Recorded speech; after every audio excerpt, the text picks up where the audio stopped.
Assalamu alaikum. So here's another video regarding direct and inverse proportion. In this video we are going to discuss just inverse proportion, and it's a on-demand video. So let's start.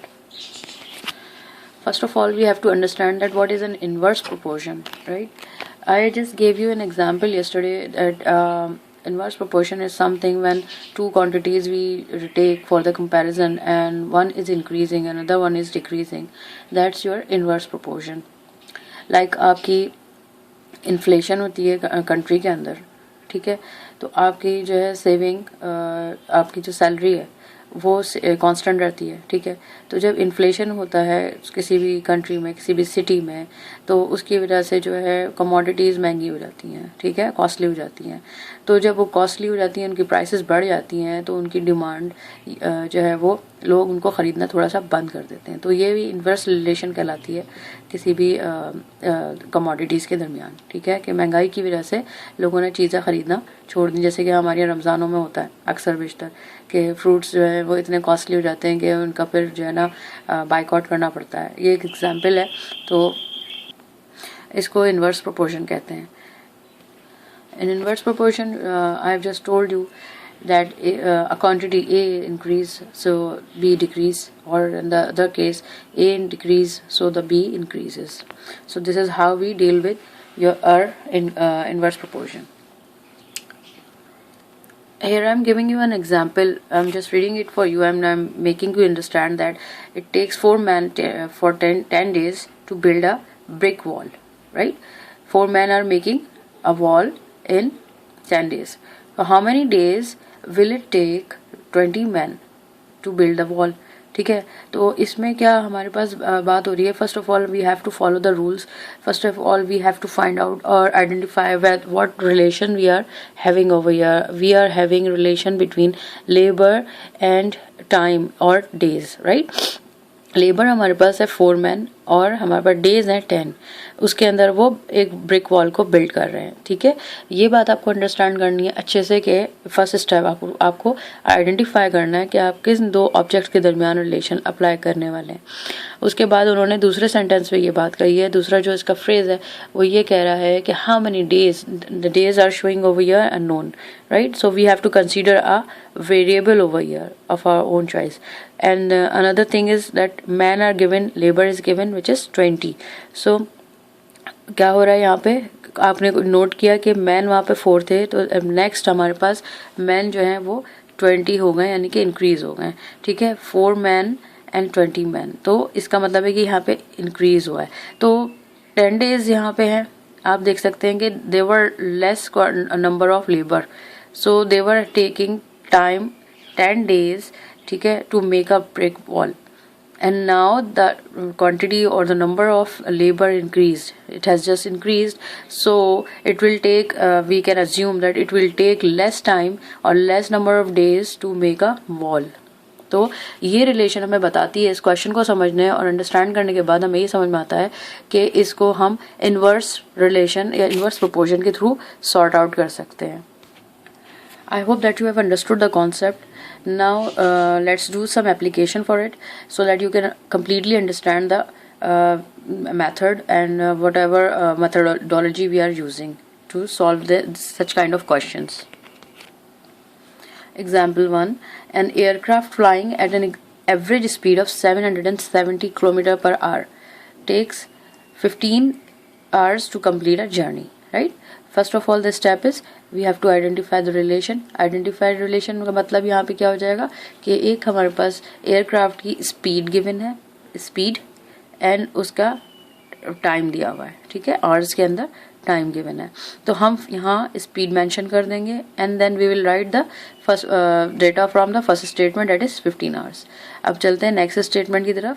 Find the time taken for the aircraft to complete the same journey if its average speed is 660 km per hour, right? So what I have just done, I extract the information from the given data. Right. So what I am just doing, मैंने सबसे पहले इधर put up कर लिया according to the relation. ठीक है ना. Data में से जो भी नॉलेज मैंने गेन करी वो मैंने इस शेड्यूल के अंदर पुट अप कर ली. इसमें कोई confusion.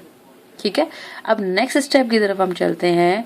Next step inverse proportion में ये होता है कि we have to swap the variable to the known value. ठीक है. नॉन वैल्यू से हम, क्योंकि ये इनवर्स है, उसमें हमें ये स्टेप करना होता है. जिस स्टेप में आपके पास, जिस शेड्यूल में आपके पास वेरिएबल आ रहा हो, अननोन वैल्यू आ रही हो, आपको उसको स्वैप करना होगा. ठीक है. Just to avoid that inverse thing, क्योंकि अगर हम इनवर्स मेथड से जाएंगे तो हमें 1 अपॉन करके कुछ करना पड़ेगा. वो हम मतलब एक ही बात है, उसको कोई भी इतना हार्ड एंड फास्ट रूल नहीं है. वो मेथड भी मैं आपको अंडरस्टैंड करवा दूंगी कम्प्लीटली. वो भी मतलब इम्प्लीमेंट करके दिखा दूंगी कि किस तरह से वो होता है. लेकिन इसको टू मेक इट बेटर और to make it easier for us, we just do the simple thing that to swap the values.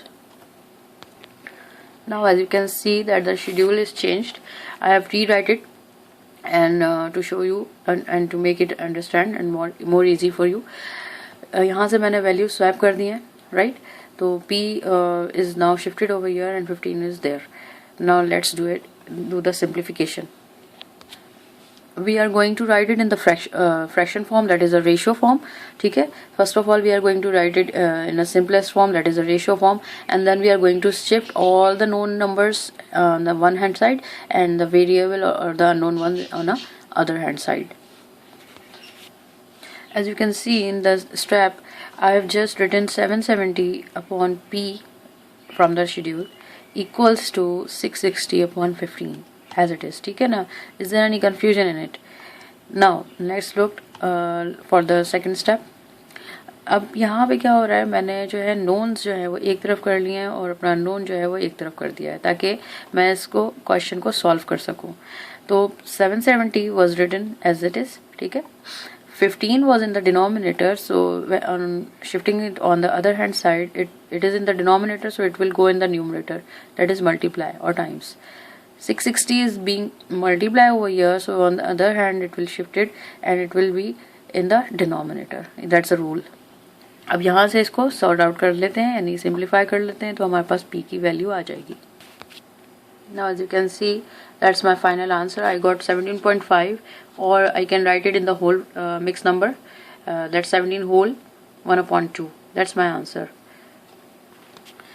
Now let's do another example. It will make you understand completely. आपका vision जो है clear हो जाएगा. और let's do it. 35 workers are needed to build a house in 16 days. ठीक है. क्या relation है सबसे पहले वो ऑब्जर्व कर लें, वर्कर्स एंड डेज की. 35 वर्कर्स 16 डेज. ठीक है ना. मैंने ये शेड्यूल में लिख लिया. फिर सेकंड क्या है हमारे पास, कितने वर्कर्स हैं, 28 वर्कर्स. वो कितने जो है वो उसके लिए हैं, डेज के लिए अननोन डेज हैं. तो मैंने सेम चीज़ की है. मैंने पहले शेड्यूल इसका बना लिया, डेटा एक्सट्रैक्ट कर लिया अपने क्वेश्चन में से. उसके बाद मैंने सिंपली, क्योंकि इन्वर्स प्रोपोर्शन था, तो मैंने क्या किया, क्योंकि इन्वर्स प्रोपोर्शन क्यों है, ये 16 डेज थे, आप देख रहे हैं वर्कर्स ज़्यादा थे. ठीक है ना. अब यहाँ पे क्या हुआ, वर्कर्स कम हो गए एकदम.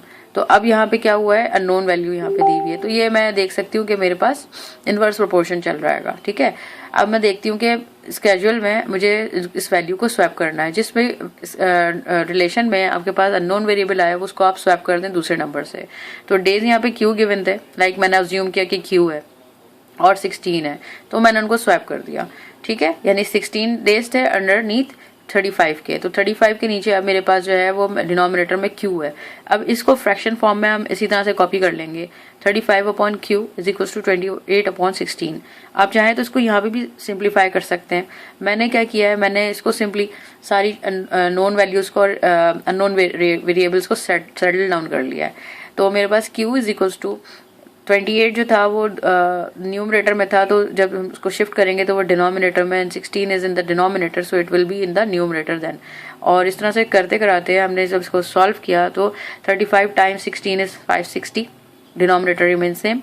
जब इसको हमने डिवाइड किया तो हमारे पास आंसर आया Q इज इक्वल टू 20. ठीक है. 35 वर्कर्स थे 16 डेज में, और 28 वर्कर्स जो थे उन्होंने कंप्लीट किया इसको 20 में, ठीक है ना। तो ये हमारे पास इस तरह से सॉर्ट आउट हो जाते हैं questions. I hope that you have understood and please like the video if you understand the whole concept. Thank you.